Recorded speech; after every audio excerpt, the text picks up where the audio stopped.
Hello everyone, a very good evening to all of you. Hope all of you are doing well and welcome to everyone in 5 minute seater crack series. और आप सभी को पता है कि हम Hindi pedagogy discuss कर रहे हैं। हिंदी पेडागोजी में लास्ट टॉपिक हमारा था मूल्यांकन और उपचारात्मक शिक्षण। ठीक है, इसमें हम इसका मीनिंग और मूल्यांकन का मीनिंग, सतत मूल्यांकन के प्रकार, ठीक है, व्यापक मूल्यांकन, ये डिस्कस कर चुके हैं। इसके बाद दोनों में मूल्यांकन और मापन में डिफरेंस, जहाँ से क्वेश्चन फ्रेम होने के चांसेस होते हैं और होते भी हैं, और सीसी, ये दो टॉपिक डिस्कस करेंगे। Okay, so let's start our video. With in 3 to 4 videos आपका ये हिंदी पेडागोजी कंप्लीट हो जाएगा। So let's start.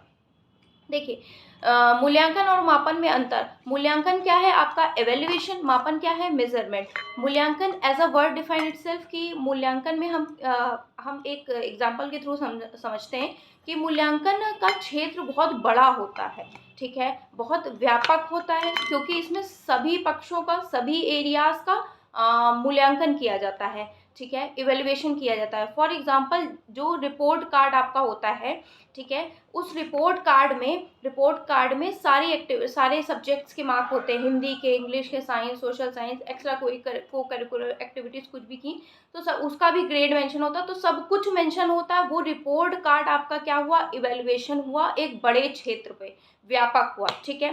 अब अगर हम बात करें मापन की, मेजरमेंट की, तो इसके एक पर्टिकुलर सब्जेक्ट्स की हम बात कर ले। मान ली हिंदी का, ठीक है, हिंदी में कितने मार्क्स आए, 30 में कितने आए, 20 आए, हिंदी का कर लिया, अलग इंग्लिश का कर लिया, अलग मैथ्स का कर लिया, ऐसे डिफरेंट डिफरेंट किसी एक पर्टिकुलर डिफरेंट डिफरेंट क्षेत्र का, डिफरेंट डिफरेंट सब्जेक्ट्स का आपने अंकन करा, मेजर किया, निकाला, फिर उसके बाद उसको क्या करा, आपने एक रिपोर्ट कार्ड पे चढ़ा दिया। वो हो गया आपका इवेल्युएशन, मूल्यांकन। और जो छोटा छोटा किसी एक पर्टिकुलर एरिया का किया, वो आपका था मेजरमेंट। आई होप क्लियर हो गया होगा। तो यही है, मूल्यांकन का क्षेत्र व्यापक होता है, और जो मापन होता है वो किसी एक चर या गुण के लिए किया जाता है।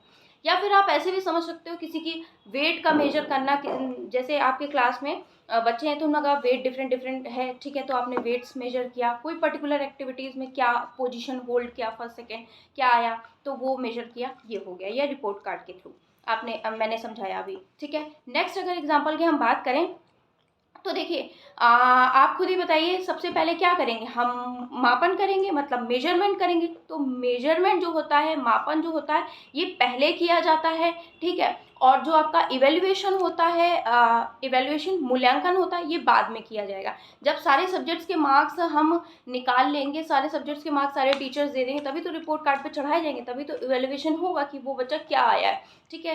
तो मूल्यांकन बाद में होने वाली प्रक्रिया है और मापन पहले होने वाली प्रक्रिया है, ठीक है।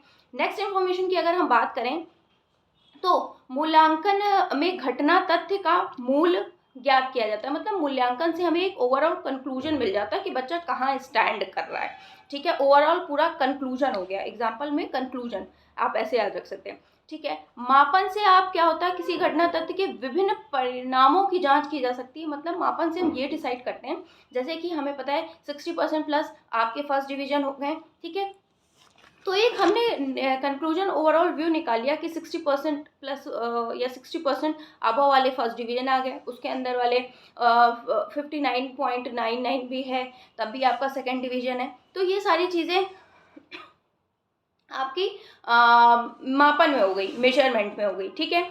तो इतना हमने डिस्कस कर लिया। और अगर हम बोलें मूल्यांकन आपका स्थिति आधारित होता है, ठीक है, सिचुएशंस बेस्ड होता है मूल्यांकन, ठीक है। और जो मेजरमेंट होता है ये अंक आधारित होता है, ठीक है, अंक आधारित होता है। मतलब इसमें अंक दिया जाएगा या फिर लेवल कर दिया कि 30 में से इतने मार्क्स आए, 60% अबव फर्स्ट डिवीजन है। ये आई होप इन दोनों का डिफरेंस क्लियर हो गया होगा, मापन का और मूल्यांकन का और मापन का। ओके, ठीक है। नेक्स्ट अगर हम डिस्कस करना चाहें, सीसी को डिस्कस करेंगे, सतत और व्यापक मूल्यांकन को। तो देखिए, CC continuous and comprehensive evaluation as a word defined itself. इसमें बच्चे के शैक्षिक और गैर शैक्षिक दोनों पक्षों का पर मूल्यांकन किया जाता है। कोलेस्टिक और स्कोलेस्टिक दोनों एरियाज का मूल्यांकन किया जाता है, ठीक है। फिर इसमें क्या होता है, शिक्षार्थियों, विद्यार्थियों या बच्चों की जो कमजोरी होती है उसे डायग्नोस किया जाता है, फिर उसके अकॉर्डिंग उसे रेमेडी दी जाती है, ठीक है। पहले हम डायग्नोस करते हैं कि क्या कमी है इसके अंदर, किस पक्ष में, या क्यों नहीं कर पा रहा है। फिर उसे निदान करते हैं कि जहाँ पे उसकी कमी है ना, उसको जान के उसका कारण पता लगा के उसको सुधारने की कोशिश करते हैं। ठीक है, वो चाहे हमारे स्कूल का परिवेश हो, या हमारे पढ़ाने के teaching style, way of teaching हो, या फिर उसके घर का हो, पेरेंट्स से बात करके। ठीक है, तो शिक्षार्थियों की कमियों का पता लगा के उसका निदान किया जाता है। ठीक है, अब अगर हम बात करें तो सीसी में क्या होता है कि बच्चों का सर्वांगीण विकास पे ध्यान दिया जाए। सर्वांगीण मतलब ओवरऑल डेवलपमेंट। ओवरऑल ऐसे ही हो गया, पहले ही पॉइंट में हमने डिस्कस कर लिया था कि कोलेस्टिक और स्कोलेस्टिक दोनों एरियाज को डेवलप करेंगे तो आपके ओवरऑल डेवलपमेंट हो गया। शैक्षणिक और गैर शैक्षणिक। शैक्षणिक आपके एजुकेशन मतलब हिंदी में कैसा, इंग्लिश में कैसा, मैथ्स में कैसा, ये। गैर शैक्षणिक मतलब एक्स्ट्रा को करिकुलर एक्टिविटीज। ठीक है, स्पोर्ट्स में कैसा है, ये सारी चीजें, है ना। तो सर्वांगीण विकास पे हम ध्यान दे रहे हैं सीसी में ना।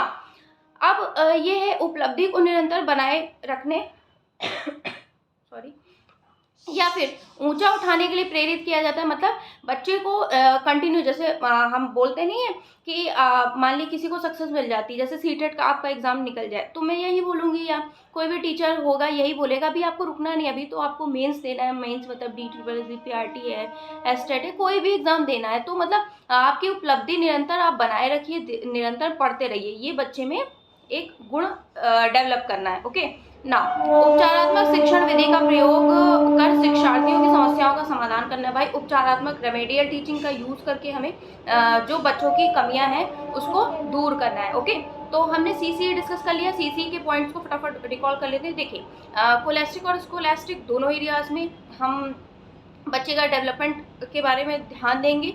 ठीक है, बच्चों के सर्वांगीण विकास पे, क्योंकि दोनों एरियाज को हम देख रहे हैं, मतलब टीचिंग वाले और नॉन मतलब टीचिंग वाले भी देख रहे हैं और स्पोर्ट्स वाले भी देख रहे हैं। ठीक है, और रेमेडी दे रहे हैं, मतलब डायग्नोस करने के बाद रेमेडी दे रहे हैं, कमजोरी पता लगा के उसका निदान कर रहे हैं ना। कंटिन्यूटी बनाए रहने के मतलब सीटेट क्लियर करने के बाद आपको मेंस देना है, DSSS, PRT या जो भी स्टेट का हो। ठीक है, ये बात होगी। और उपचारात्मक मतलब रेमेडी आपको देते, उपचारात्मक शिक्षण विधि का प्रयोग करना है। और आप मूल्यांकन और मापन मैंने बता दिया। मूल्यांकन एक बड़ी प्रक्रिया है, मापन छोटी प्रक्रिया है। मूल्यांकन में एक आप बोल सकते हैं कि ये बाद में होगा, पहले आपकी मापन होगी। ठीक है, आप ऐसे भी ध्यान रख सकते हैं, मूल्यांकन मतलब आपका रिपोर्ट कार्ड, उसमें सब कुछ इन्वॉल्व है। मापन आपका हिंदी के मार्क्स, इंग्लिश के मार्क्स, ज्योग्राफी के मार्क्स, ये सारी चीज़ें। मापन में अंक होते हैं, है ना, इतने मार्क्स, इतना ग्रेड, ये। और इसमें स्थिति आधारित होता है। और जो हमारा मूल्यांकन होता है इसमें कंक्लूजन बेस्ड होता है, और ये आपका परिणामों बेस्ड होता है। कौन? मापन, मेजरमेंट।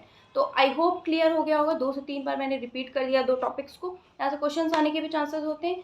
सो ये it was in this video. Meet you till then, tata bye bye. So चलिए, SST की भी सीरीज चलिए, आप उसे देखिएगा ज़रूर, आपके लिए बहुत फ्रूटफुल एंड बेनिफिशियल होगी। So bye everyone, please like, share and subscribe my mamma's channel. Bye. Bye.